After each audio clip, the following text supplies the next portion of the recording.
I have been really enjoying the Simon and Garfunkel rabbit hole thus far, and I think we've only listened to maybe five of their songs in total, so not nearly enough. But everything I've heard has been super enjoyable, and the way that I would currently characterize their music is gentle and satisfying. I think those two things together make the most sense for me as I think about them in my brain. Gentle because, of course, their melodies are so pretty and airy, they kind of float alongside you, but also satisfying because when their voices come together in harmony, I don't know what it is, but their voices together sounds like, I don't know, interwoven silk. So when I listen, it is just that much more enjoyable. Like imagine a song that like I reacted to yesterday. It takes 13 minutes to build up to the big crescendo at the end, and you're left completely satisfied. To me, that is like the experience I feel as I listen to Simon and Garfunkel harmonies. So super excited to check these three songs out here today. Before we do, a huge thanks to Russell the Majestic for requesting them and bringing some more S&G to the channel. Now, let's jump into it.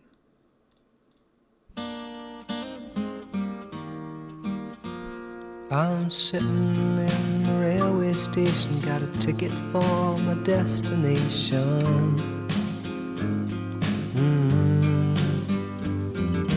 On a tour of one-night stands, my suitcase and guitar in hand, and every stop is neatly planned for a poet and a one-man band.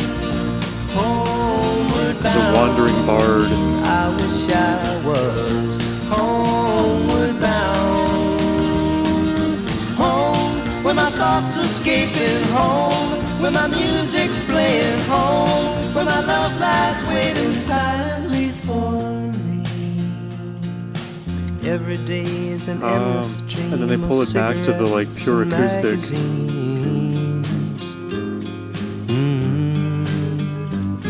And notice how there's seemingly two guitars, if not the bass panned in your left and the guitar very clearly in your right.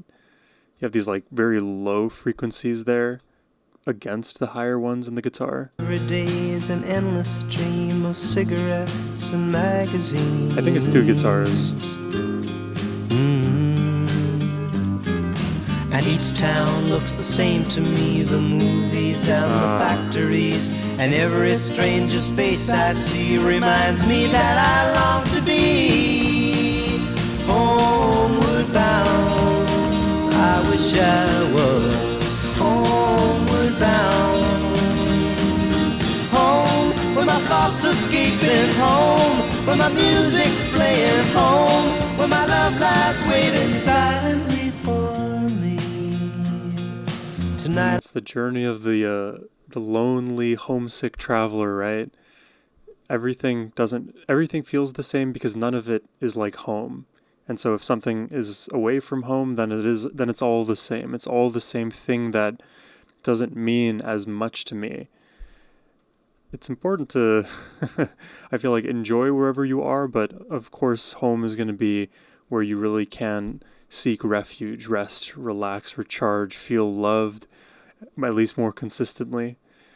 escaping home, where my music's playing, home, where my love lies waiting silently for me. Tonight I'll sing my songs again, I'll play the game and that's nice. pretend. But all my words come back to me in shades The of melody and the strings is mediocrity, nice. like emptiness and harmony. I need someone to comfort me. Homeward bound, I wish I was homeward bound. Home, where my thoughts escaping, home, where my music's playing, home, where my love lies waiting silently for me. Silently for me. Like makes you wonder like why you would ever leave home, you know?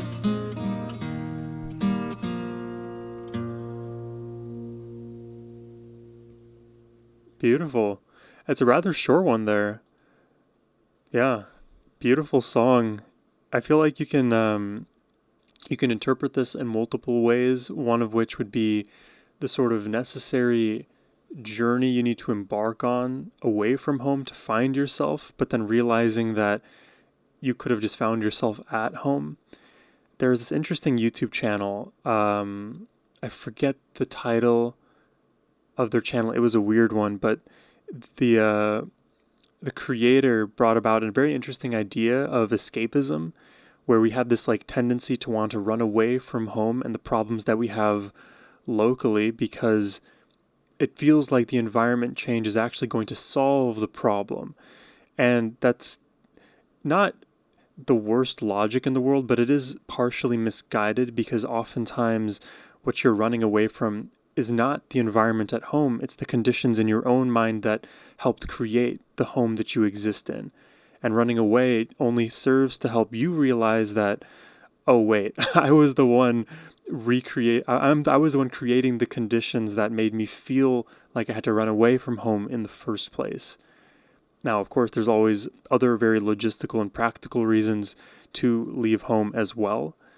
Finding purpose, if you need security, if there's things that are problematic and going wrong, it's important to be confident and have the power within yourself to step away. And many of us realize, like, maybe the place we need to be finding is home. And the other line of discussion I like to go down is, well, maybe you can create a home wherever you go. Build your community. Build that safe haven for yourself, your thoughts, your emotions, and home can be everywhere. You know what I mean? Let's keep going. This is El Condor Pasa, If I Could.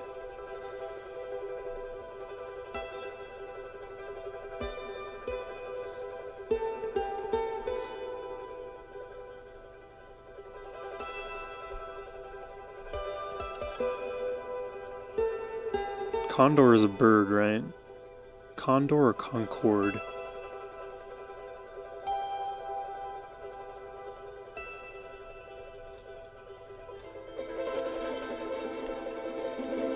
It's very distant strumming, like a ukulele. I'd rather be a sparrow than a snail. Oh. Yes, I would. Whoa, that emerged from beneath. I surely would. Wait, listen to this again. I'd rather be a sparrow than a snail. Oh, that emerges from Yes, within. I would. And the flute is so bright. If I could, I surely would.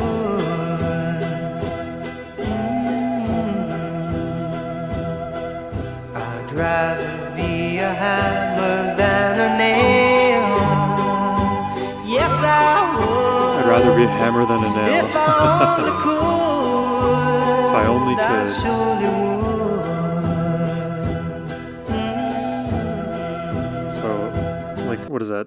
Poetically, or I guess metaphorically, being a hammer rather than a nail is to be the force generator, not the receiver of force. Another way of saying, like, I would like to have autonomy in this life.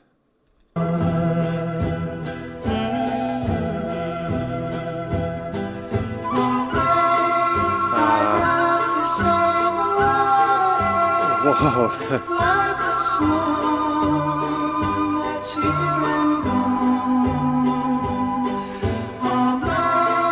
That is pretty.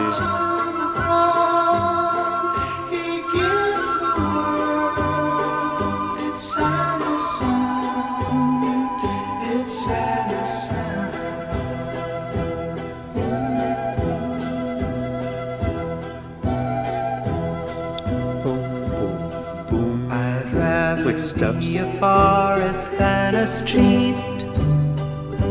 Yes, I would. Earlier he said I'd rather be a hammer than a nail. Now I'd rather be a forest than a street. And then he mentioned something about being a sparrow rather than something else.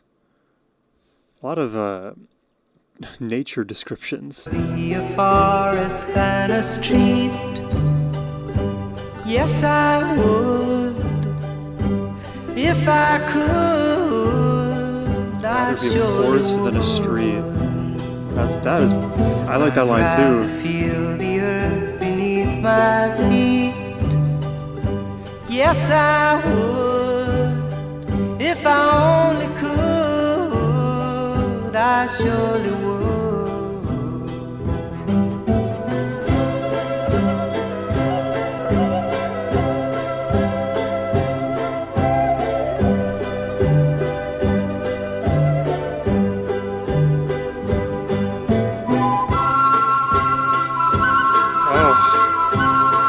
Those flutes are like fluttering birds in the sky, free as ever.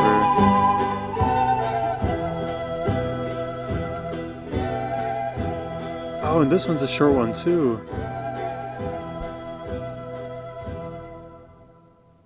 Oh, that was another real pretty one.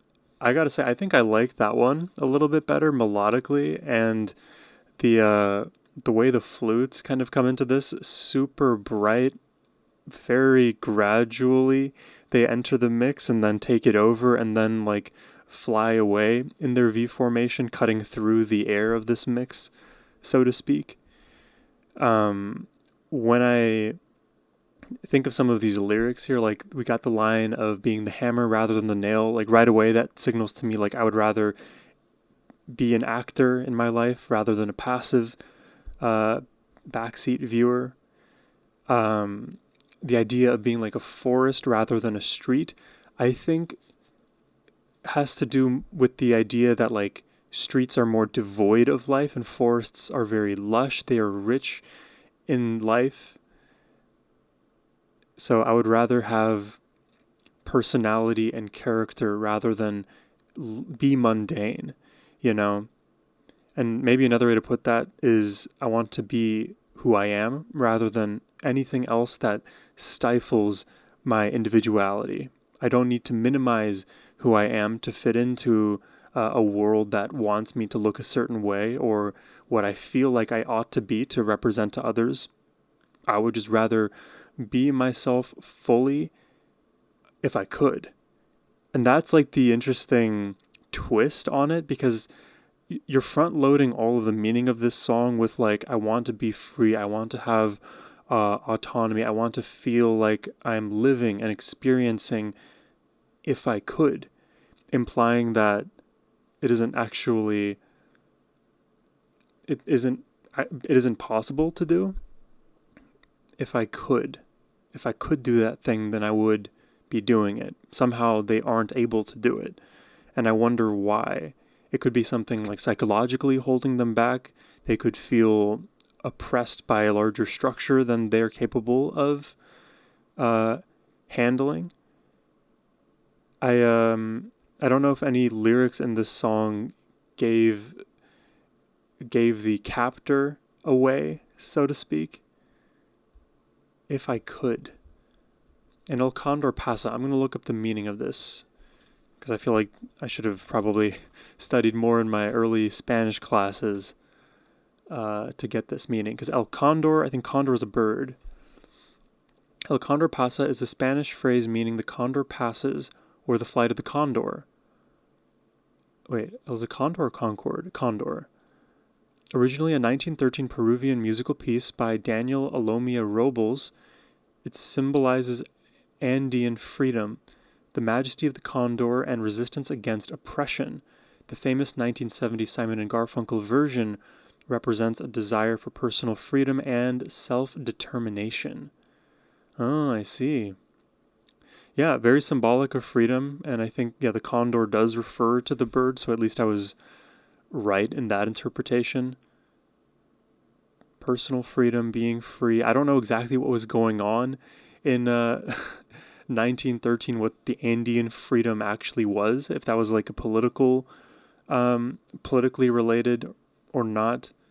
Oftentimes, like needing to fight against an oppressive regime is in the context of a tyrannical government.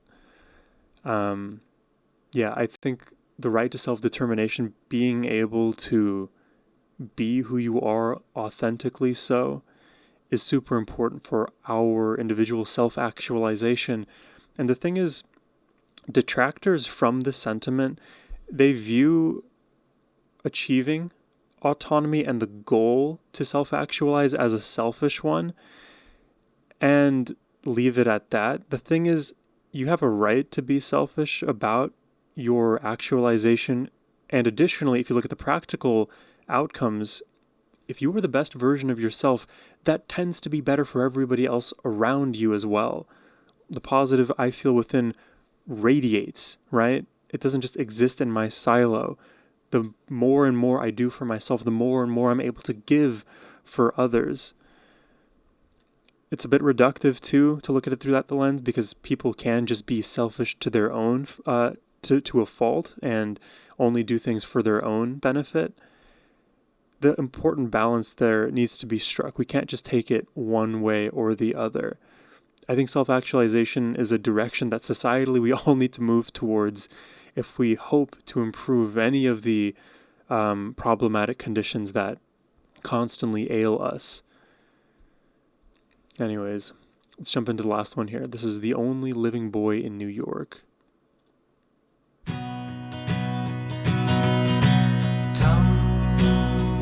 You play right on time. Oh. I know you're part of the whole fine. Fly down to Mexico. Oh. Here I am, the only living boy in New York.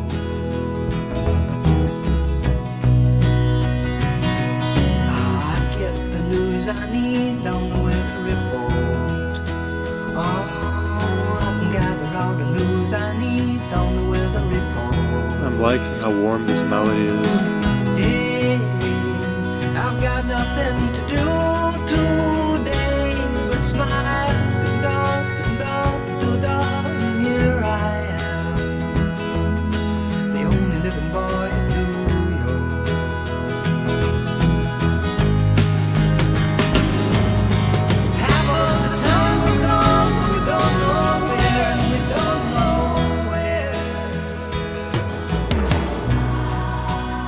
Oh, wow. Oh, I like the addition of the choir. This is a great composition.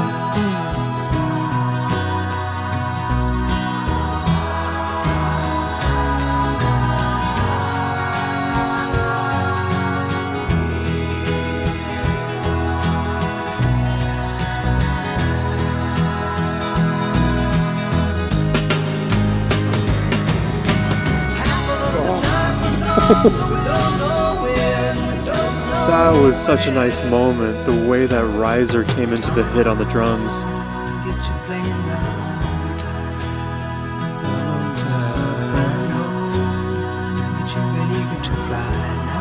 His voice is like a puff of smoke. It is so airy.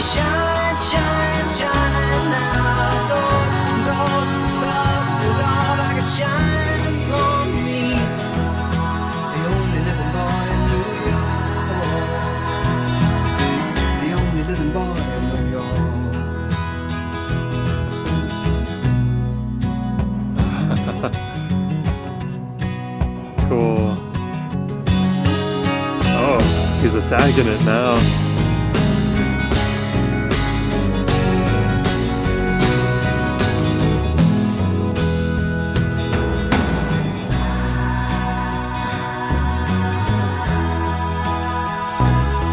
Also, I don't know if I've heard any Garfunkel vocals on this track so far. I don't know if he's like embedded in this choir, but like when Simon was singing on his own, I couldn't hear another voice, and another voice never entered in at any point either. The Only Living Boy in New York. song without Garfunkel. Maybe it's like a meta song about the song itself.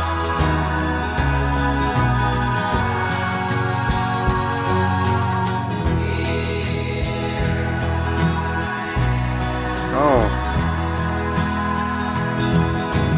That was Here I Am, I think, in the lyrics.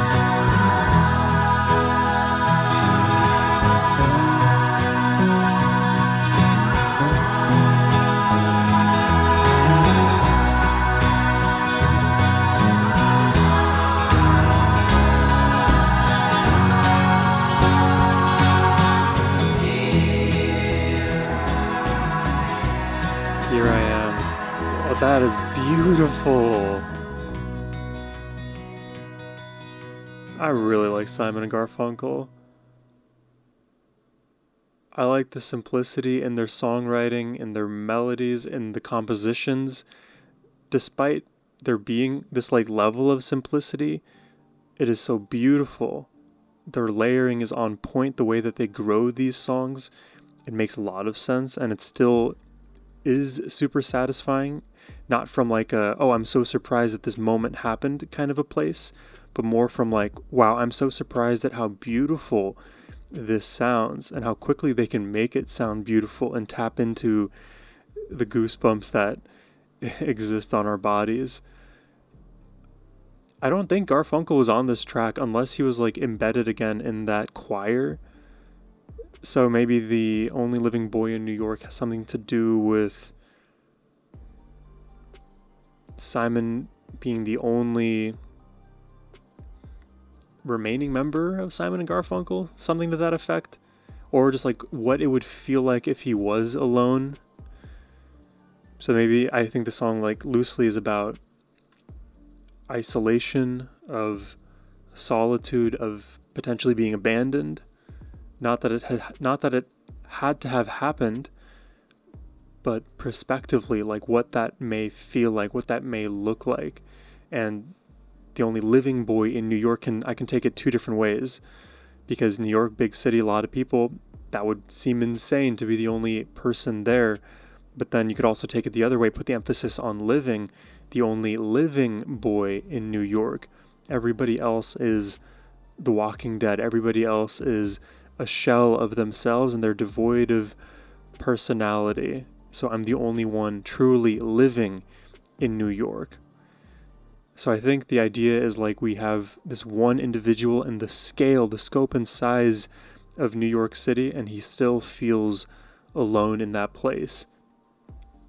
And isn't that like so true even now in the social media landscape, where we are constantly online inundated with information updates of our friends' lives, and it can still feel like we are more alone. You look at many of the psychological studies that are getting released, especially in younger demographics, but I think the problem is propagating across the board.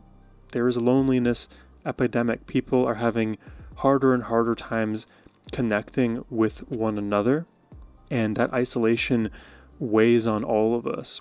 That's why it is so important that even if we still communicate with one another online, that we do so in a very intentional way, one that recognizes our own needs for social connection, rather than just putting our dopaminergic needs first by consuming content. Because content is not a one-way street. Often we consume it in that manner, but technically it's always a back and forth discussion. We can always talk in the comments. People send me emails and Instagram DMs, though I'm a little worse at checking my Instagram, I'll be honest. And also, I just do need to be better at replying to all the YouTube comments that are out there. But the point is, we are not alone, even in environments where we feel the most alone. And there was another interesting article that I read about this like quiet culture that we have like in public spaces. So if we are commuting on the train, for example, everybody has the tendency to remain completely silent as to not upset anybody else around them or be too large in that space and potentially upset somebody else. We've kind of all weirdly enough, conditioned one another through our subconscious behaviors to do less and be less of ourselves. And maybe that's kind of like the through line across all of these tracks today. We need to do our best to be as much of ourselves as we can, to be more social, to put ourselves out there, to find and create homes that help enrich our lives and fulfill us. Because we're not going to remember like all of the productivity that we were responsible for in our lives when it comes to an end. We're going to remember the relationships and people that we shared our lives with along that journey. 3 beautiful Simon and Garfunkel songs. I think my favorite was El Condor Pasa, then The Only Living Boy in New York. But let me know what your thoughts are in the comments section down below. As always, I hope you enjoyed my reaction, and if you'd like to request one yourself, please do so by hitting the first link in the description box below. But as always, my friends, I hope you have a wonderful rest of your day. Take care and peace.